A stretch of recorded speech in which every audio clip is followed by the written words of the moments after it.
What's up, guys? This is Andy here. This is BC Tech, and this is a quick unboxing and review of the Neewer brand professional recording arm stand that I purchased off of Amazon. And as you guys can see here, it comes in a nice compact box.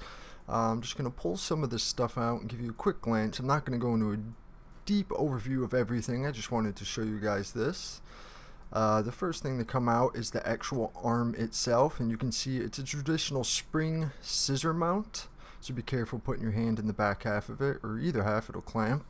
I'm taking off the traditional microphone holder now because it's going to be used with my blue Sowball Ice Edition.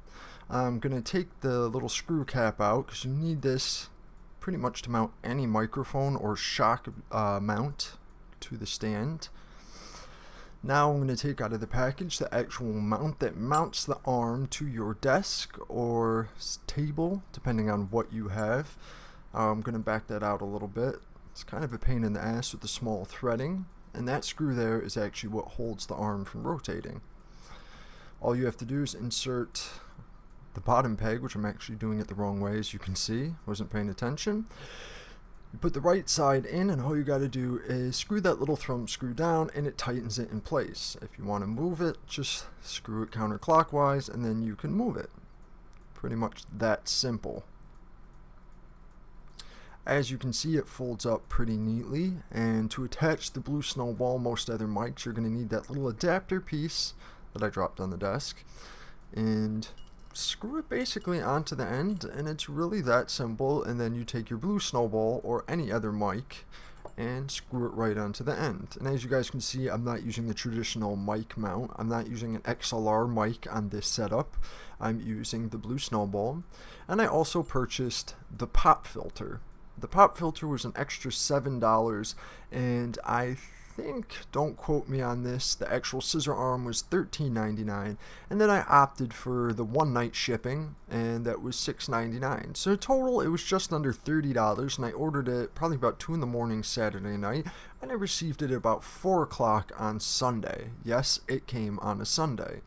And right now, what we're actually recording on, well, I'm recording on, is this exact setup. That pop filter, that scissor arm, and the blue Sowball mic that you guys will see in a second.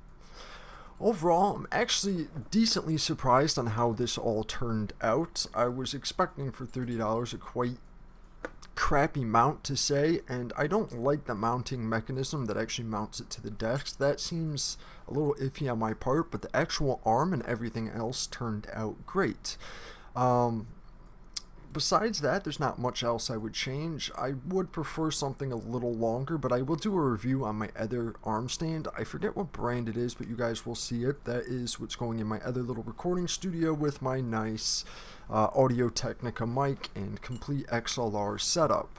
The reason for buying the blue Sowball and this quick mount was just to do voiceovers, as you guys can obviously tell.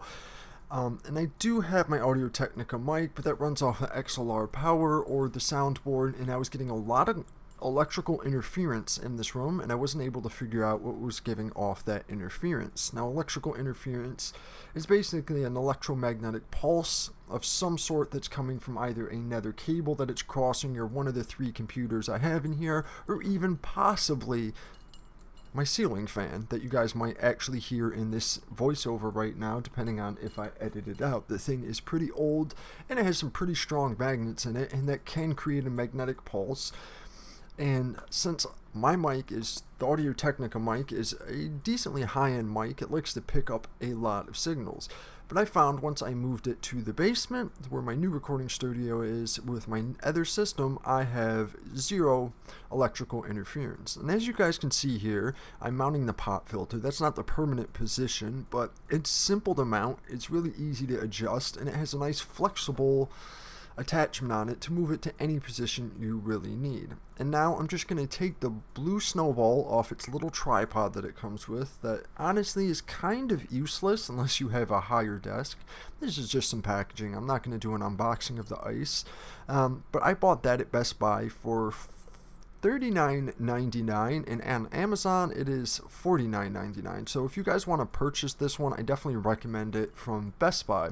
This is the Ice Edition, which does not have the switches on the back. It is only a cardioid mic that picks up sound from the front. But the regular Blue Snowball Edition, which also comes in multiple colors, has 3 different settings on it, which this one does not have. If you guys want to know more about it, I'll put a link below. Anyways, it's really that simple. After the thread attachment, I think it changes it to a 5/8 thread. You just pretty much screw the Blue Snowball on, and that's it. And you got to run the cables, which is kind of a pain in the ass because the Blue Snowball cable, which you guys, I don't know if I actually shown this, is quite thick. The reason for that is it has nice electromagnetic shielding on it. That's it. This is Andy. This is BC Tech. I'm signing out, and hopefully you guys liked the video. Like and subscribe. Go ahead and check out my Twitter. And a big shout out to my sponsor, Scott from CJIT, for helping me out with 90% of the products that I have now. Thank you guys. Thanks for watching.